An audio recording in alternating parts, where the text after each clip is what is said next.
नमस्कार दोस्तांनो, एस.पी.वेल triple C चॅनलमध्ये आपलं स्वागत आहे. तर आज आपण दोन शेअर बघणार आहोत. ते म्हणजे इंडियन स्टॉक मार्केटचे टू आयज.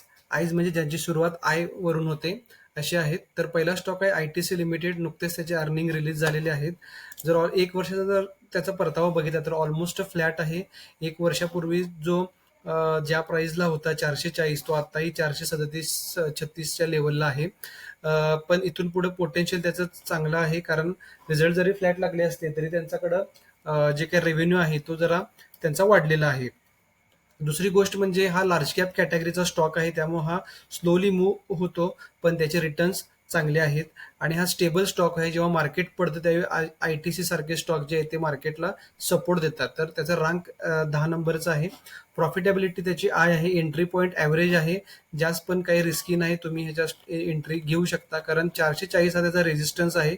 तो तुटला की हा रॉकेट सारखा वर जाईल. जर फंडामेंटल्स बघितले तर त्याचा डिव्हिडंड यील्ड बघा 3% आहे. 3% डिव्हिडंड देणारा स्टॉक आहे. जे डिव्हिडंड लवर्स आहेत त्यांच्यासाठी हा स्टॉक आहे. सेक्टरचा पी 48 आहे, ह्याचा 26 आहे. त्यामुळे अजून हे स्टॉक तसा म्हणावा तेवढा महाग नाही. सेक्टरच्या तुलनेत तो स्वस्त आहे. फोरकास्टिंग 91% आहे. तर आणि जर होल्डिंग पॅटर्न बघितला तर ऑलमोस्ट 85% होल्डिंग हे स्ट्रॉंग हातामध्ये आहे. प्रमोटर्स होल्डिंग जर बघितले किंवा म्युच्युअल फंड होल्डिंग ऑलमोस्ट 11.5% आहे. अदर डोमेस्टिक इन्स्टिट्यूशन म्हणजे जे काही DIIs आहेत त्यांचं किती 32.21 आहे. फॉरेन FIIs कडे 40% वाटा आहे आणि रिटेलकडे 15% आहे.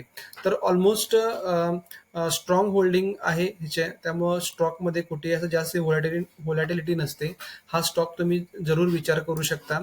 जर स्टॉकचा जर चार्ट पॅटर्न बघितला तर हा जो काही हॉरिझॉन्टल लाईन दिसते तिथं 440 हा एक रेजिस्टन्स आहे. जर एप्रिल महिन्यापासून जर बघितलं, मार्चमध्ये हा स्टॉक ऑलमोस्ट 410ला होता. तिथून एक स्टॉक वर गेलेला आहे 7-8%. तर त्याच्यानंतर एप्रिलमध्ये ह्याने 440चा रेजिस्टन्स जो फेस केला आहे तो 1, 2, 3, 4 4-5 वेळा रेजिस्टन्स फेस केलेला आहे. तर आता हा स्टॉक ज्यावेळी हा 440च्या वर क्लोज देईल तिथून पुढे स्टॉक ऑलमोस्ट 480 पर्यंत जाण्याची शक्यता आहे किंवा जाऊही शकतो.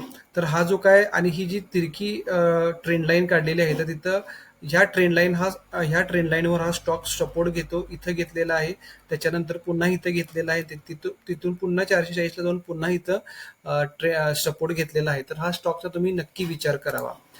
दुसरा स्टॉक जो दुसरा आय आहे तो म्हणजे इंडियन एनर्जी एक्सचेंज. हा एक महत्वाचा स्टॉक आहे. इंडियन एनर्जी एक्सचेंज जर एक वर्षाचा जर रिटर्न बघितला तर ह्याचा 1% आहे. हा सुद्धा फ्लॅट आहे. आणि जर ह्याची एंट्री पॉईंट बघितली तर एंट्री पॉईंट सुद्धा ॲव्हरेज कॅटेगरीचा आहे. As compared to the ITC याची मार्केट कॅप खूप कमी आहे. 14,027 करोडचं आहे. रँक त्याचा 404 आहे. आणि ह्याचं जे मेन जे काम आहे ते काय तर पॉवर ट्रेडिंग आणि कन्सल्टन्सी वर्क आहे. हाय रिस्क मधला स्टॉक आहे, पण असे स्टॉक चांगले रिटर्न देतात. सेक्टरच्या पी पेक्षा थोड्याशा जे व्हॅल्युएशन अजूनही जास्त आहे. स्टॉक एकाच रेंजमध्ये आहे. एक वर्ष झालं 155 ते 160 या रेंजमध्ये स्टॉक आहे. अजूनही त्याच लेवलला आहे. तरी या स्टॉकचा तुम्ही विचार करू शकता. आणि जर होल्डिंग बघितलं तर रिटेल होल्डिंग ह्याचं जास्त आहे. म्युच्युअल फंडचं होल्डिंग 21% आहे. अदर DII 6% आहे आणि फॉरेन इन्स्टिट्यूशन्सकडे 11% आहे. तर हा स्टॉक ट्रेडिंग बेटसाठी चांगला आहे, कारण स्टॉकमध्ये व्होलॅटिलिटी जास्त आहे. जर IEX बघितला तर आम्ही IEX हा 140च्या घरात घेतला होता. तो अजूनही त्या रेंजलाच आहे. 140 तो 101 ऑलमोस्ट 10% त्यानं अपसाईड दाखवलेली आहे. तर हा स्टॉक बघितला तर एकेकाळी हा स्टॉक ₹300 होता. तर इथे बघितलं तर डिसेंबर 2021 ला स्टॉक ₹300 होता. तिथून पुढे ऑलमोस्ट आता 50% डिस्काउंटला स्टॉक मिळत आहे. तर जे ट्रेडिंगसाठी हा स्टॉक चांगला आहे. अजूनही जर इथे ट्रेंड लाईन काढायची म्हटली तर इथं अशी ट्रेंड लाईन निघू शकते. तर ह्या ट्रेंड लाईनवर हा स्टॉक सपोर्ट घेतो. खाली आला तर 150 पर्यंत खाली येऊ शकतो आणि पुन्हा स्टॉक वरच्या दिशेनं जाण्याची शक्यता आहे. तर 165 हा त्याचा रेजिस्टन्स आहे. 165 तुटला की स्टॉक 180 पर्यंत हा स्टॉक जाऊ शकतो.